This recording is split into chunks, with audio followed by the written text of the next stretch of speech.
you know. And if they're not willing to change what they're doing, it is okay to get up, go to the door, get in your car, start your car, and go, okay? And take your money with you.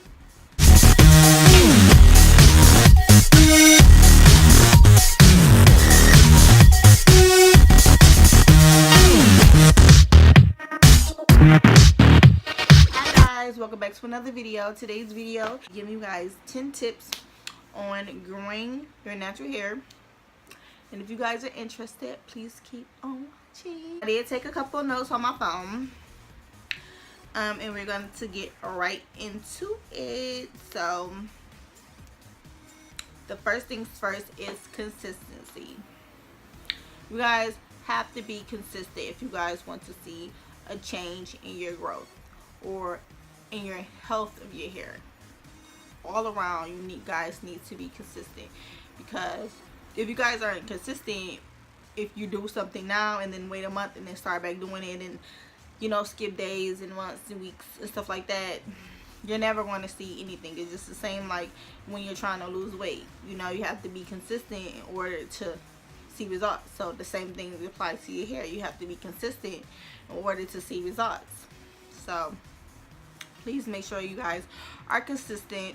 You know, also, patience, understanding that it takes a minute for you to see a change. It doesn't happen overnight. You might not see a big change in a month, but you might see a change in like 2 months, and you might see another change in like 4 months, and you might see another change in like 6 months. But understand that it takes time, so you have to be patient and you have to be consistent in order to see a difference. Okay, so those two are very, very, very, very important. Okay, so third thing is trims. Making sure that you give yourself trims. Okay, you can do a trim. You can do a trim maybe every 4 to 6 months, 4 to 6 weeks. It's up to you. I prefer to do it every 4 to 6 months. So I don't really wear my hair out like that in order for me to have to trim my hair all the time. So I prefer to do it every 4 to 6 months, but it's up to you. But making sure that you guys trim your hair, because you can have this amount of dead ends, but if you decide that I don't want to cut it and I want to keep my length and I want to do all this stuff, all it's going to do is continue to run up your hair like a run in your stockings. It's going to continue to split and split and split and split, and then eventually it's going to break off. Okay, so making sure that you guys give yourself a nice trim, getting rid of your dead ends, you're going to see a change in your hair. You know what I'm saying? It's going to look fuller and it's going to look healthier, because dead ends don't flat iron, they don't curl, they don't really do anything. They're just there to be there. Like, they just pointless. So it's always good to give yourself a decent trim.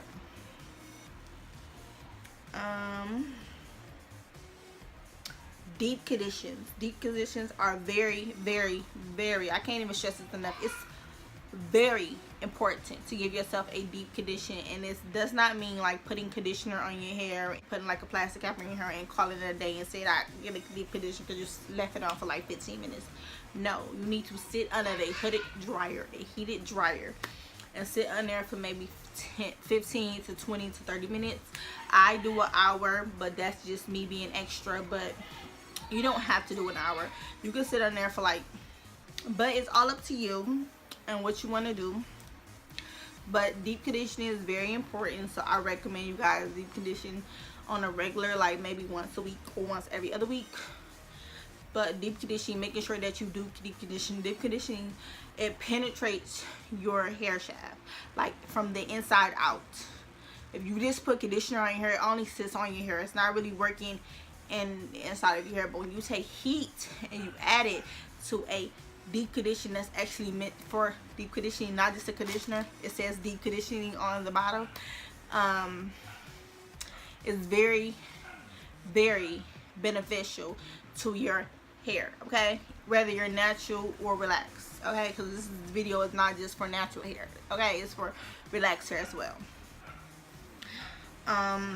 Moisturizing and sealing is very, very important. Like, every tip that I'm giving you is very important. Okay, But moisturizing and sealing, what moisturizing and sealing is when your hair is wet, it's considered moisturized. Like, so after you wash, shampoo, condition, deep condition, whatever you're going to do, all you're going to do is take an oil, and that's how you seal your hair. But the oils I recommend is maybe like a coconut oil, or a Jamaican black castor oil, or maybe a grapeseed oil, or extra virgin olive oil. Those are like very good oils to seal your hair. But it's all up to you. You can choose any oil of your choice, but making sure that you moisturizing and sealing is very, very, very important. Okay. Products. Making sure that you pick a great product. Okay. So making sure that you look at the ingredients on the product, so you guys can see what's in it and how it benefits your hair, is very important. You just don't want to go to a store and buy something that costs like $1, or maybe even go to the store and buy something that's like $30, and you don't know what's in the product. You don't know how it helps your hair, or if it's helping your hair at all. You just because it's expensive doesn't mean it's good, and just because it's cheap doesn't mean it's bad. So just remember that as well, okay? Also, co-washing. Co-washing your hair is very important as well, because I believe in co-washing. I know a lot of people don't believe in co-washing, but it gives you a break from shampooing your hair every time you need to wash your hair, because a lot of times you don't really have buildup. I feel like shampoo is mostly if you have buildup, if you're trying to clean your hair. Your hair, sometimes it just needs to be, you know, moisturized. It doesn't need to be shampooed and stripped, you know. And I guess it also depends on what you do to your hair.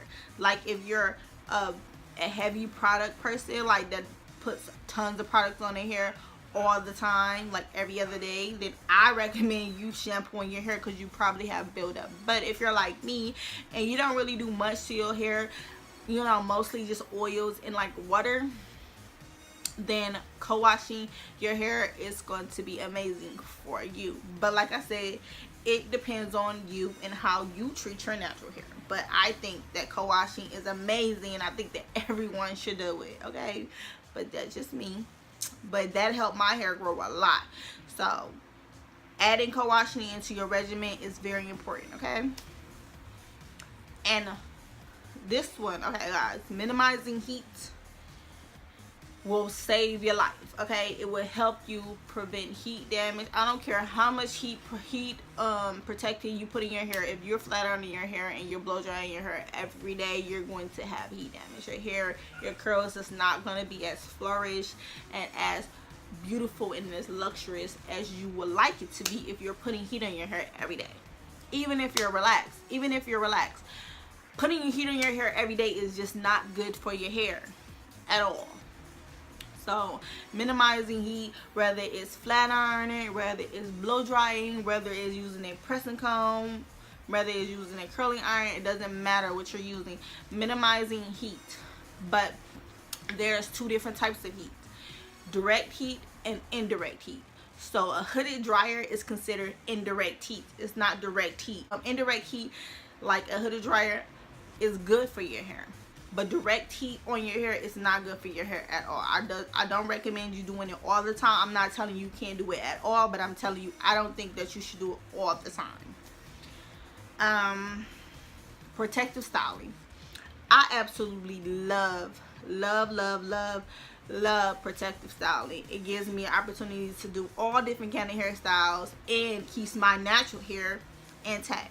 Like, I'm not ripping through my hair, I'm not combing my hair, my hair is intact, it's healthy, it's flourishing underneath all the protective styles I do, whether it's wigs, whether it's box braids, whether it's kiki twists, whether it's, you know, curly hair, whether it's twist outs, braid outs, poofs, whatever you want to do. But protective styling is going to be your best friend, okay? It's gonna love you when nobody else do, okay? Let me tell you, because you can just wake up and go. Who don't want to just wake up and go? Come on. Also prevents you from ripping through your hair and having to touch your hair every day. Pick a hairstyle, stick with it for maybe a week. If you're like me, I do it for 3 to 4 weeks, you know. Like, I might not keep this in for days at a time, but the braids underneath, I keep those in, whether I want to switch my wigs up or whatever. When I braid my hair for a wig, I just switch my wigs up and I just keep the braids as is, okay? So if you're like me and you want to look different all the time, keep your braids in, switch your wigs up, okay? But protective styling is amazing and it's going to be your best friend. So I recommend everybody doing protective styling, okay? Last but not least is being gentle with your hair. Loving your hair. Understanding that you can't just rip through your hair, because all you're doing is ripping your hair out. Being gentle is like loving your hair. Maybe like I don't detangle my hair unless it's wet and I have product in my hair, and I'll take a dimming brush and I'll comb from the bottom, working my way up.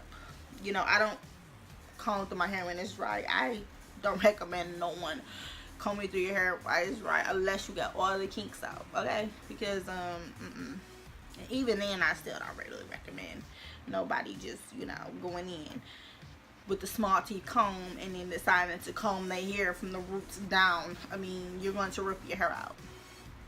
So being gentle with your hair is going to make your hair grow. It's going to help you save hair. It's going to help you prevent breakage. You know, as well as if you're going out and you're having someone else do your hair, like if you're going to a salon and you're having someone else do your hair, making sure that they are gentle with your hair. Like if they rip it through your hair, it is okay to stop, be like, no, no, no, no, no, you're too rough. It's okay to let them know that you don't take care of your hair like that. That's not how you comb your hair, you know. And if they're not willing to change what they're doing, it is okay to get up, go to the door, get in your car, start your car, and go, okay? And take your money with you, okay? Going to someone who's going to appreciate and love your hair as much as you do, and respect the fact that you're telling them that they're too rough with your hair, okay? If they're not willing to change, it is okay for you to get up and go somewhere else. So, those are my tips to you. If you guys like my tips, or if you guys are interested in using my tips, let me know in the comment section below on what you do to your hair, because maybe I can like copy off you, girl. Maybe I can steal a couple things from you. But it's always good to share your tips with someone else, because maybe it's beneficial to someone else. So if you guys have anything that you know could be beneficial to me, go on and drop it in the comment section below, because I'm always looking for some good tips, okay? So if you guys like this video, please don't forget to give me a thumbs up, and please don't forget to subscribe to my channel. Please hit that bell so you guys are notified every time I post a video, and I'll see you guys in my next video. Bye.